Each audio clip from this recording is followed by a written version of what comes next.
Assalamualaikum warahmatullahi wabarakatuh. Perkenalkan, nama saya Hadijah Alang, mahasiswa dari Stikes Widya Nusantara Palu. Di sini saya akan membawakan materi tentang stroke hemoragik. Stroke adalah kehilangan fungsi otak yang diakibatkan oleh terhentinya suplai darah ke bagian otak. Stroke adalah penyakit pada otak berupa gangguan fungsi syaraf lokal atau global. Munculnya mendadak, progresif, dan cepat. Sedangkan menurut WHO adalah manifestasi klinik dari gangguan fungsi cerebral, baik vokal maupun menyeluruh yang berlangsung dengan cepat, berlangsung lebih dari 24 jam, atau berakhir dengan maut tanpa ditemukannya penyebab selain pada vaskuler. Usia merupakan salah satu faktor resiko stroke. Semakin tua umurnya, maka resiko terkena stroke pun semakin tinggi. Penelitian WHO menunjukkan bahwa insiden stroke bervariasi antara 48 sampai 240 per 10.000 per tahun pada populasi usia 45 sampai 54 tahun. Stroke dapat menyerang terutama pada mereka yang mengkonsumsi makanan berlemak. Lifestyle atau gaya hidup selalu dikaitkan dengan berbagai penyakit yang menyerang usia produktif. Generasi muda sering menerapkan pola makan yang tidak sehat dan seringnya mengkonsumsi makanan siap saji yang serat dengan lemak dan kolesterol tapi rendah serat. Etiologi. Penyebab perdarahan otak yang paling lazim terjadi, yang pertama aneurisma Berry, biasanya defek kongenital. Yang kedua yaitu aneurisma fusiformis dari atherosclerosis. Atherosclerosis adalah mengerasnya pembuluh darah serta berkurangnya kelenturan atau elastisitas dinding pembuluh darah. Dinding arteri menjadi lemah dan terjadi aneurisma, kemudian robek dan terjadi perdarahan. Aneurisma miosotik dari vaskulitis nekrose atau emboli septis. Malformasi arteriovenous adalah pembuluh darah yang mempunyai bentuk abnormal. Terjadi hubungan persambungan pembuluh darah arteri, sehingga darah arteri langsung masuk vena menyebabkan mudah pecah dan menimbulkan perdarahan otak. Ruptur arteriol cerebral akibat hipertensi yang menimbulkan penebalan dan degenerasi pembuluh darah. Stroke merupakan penyakit atau gangguan fungsional otak akut vokal maupun global akibat terhambatnya peredaran darah ke otak. Gangguan peredaran darah otak berupa tersumbatnya pembuluh darah otak atau pecahnya pembuluh darah otak. Otak yang seharusnya mendapat pasokan oksigen dan zat makanan menjadi terganggu. Stroke bukan merupakan penyakit tunggal, tetapi merupakan kumpulan dari beberapa penyakit, diantaranya hipertensi, penyakit jantung, diabetes mellitus, dan peningkatan lemak dalam darah atau dyslipidemia. Manifestasi klinis stroke menurut Melzer dan Baer 2002 antara lain defisit lapang pandang, defisit motorik, defisit sensorik, defisit verbal, defisit kognitif, dan defisit emosional.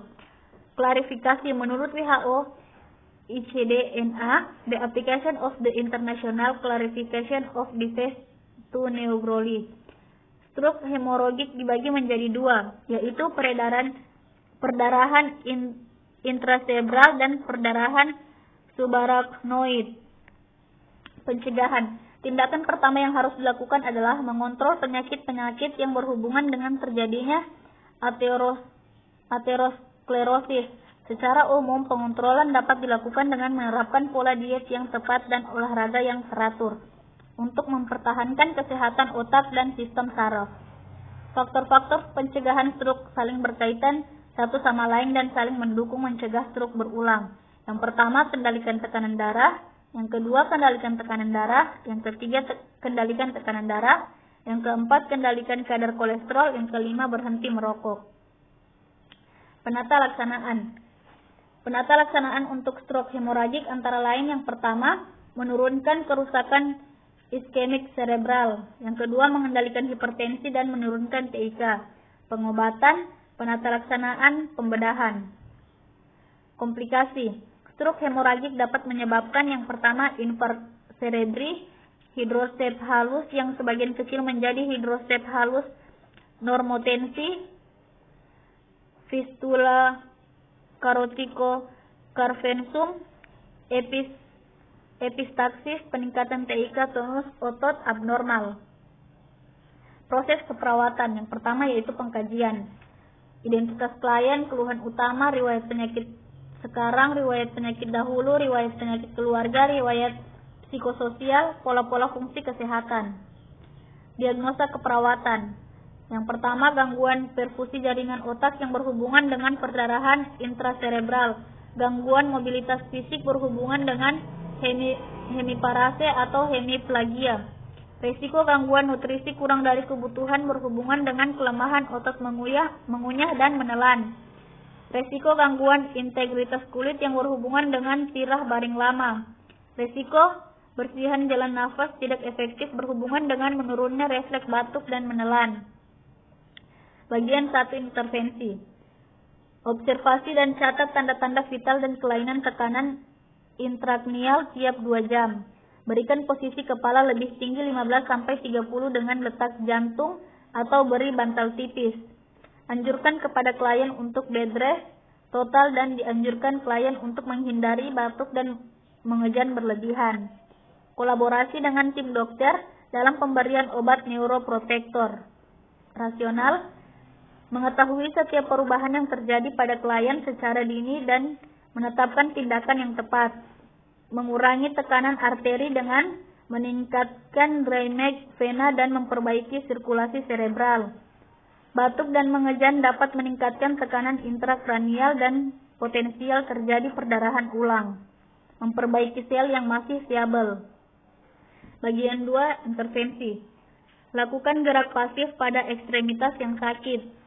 Anjurkan klien untuk melakukan latihan gerak aktif pada ekstremitas yang tidak sakit. Kolaborasi dengan ahli fisioterapi untuk latihan fisik klien. Rasional, otot voluntar akan kehilangan tonus dan kekuatannya bila tidak dilatih untuk digerakkan. Gerakan aktif memberikan massa, tonus dan kekuatan otot serta memperbaiki fungsi jantung dan pernafasan. Mempertahankan kekuatan tonus otot. Bagian 3, intervensi. Tentukan kemampuan klien dalam mengunyah, menelan, dan refleks batuk.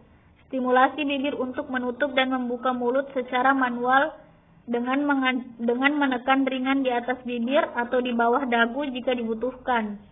Anjurkan klien menggunakan sedotan meminum cairan. Kolaborasi dengan tim dokter untuk memberikan cairan melalui IV atau makanan melalui selang. Rasional, untuk menetapkan jenis makanan yang akan diberikan pada klien, membantu dalam melatih kembali sensori dan meningkatkan kontrol muskuler, menguatkan otot fasial dan otot menelan dan menurunkan risiko terjadinya tersedak.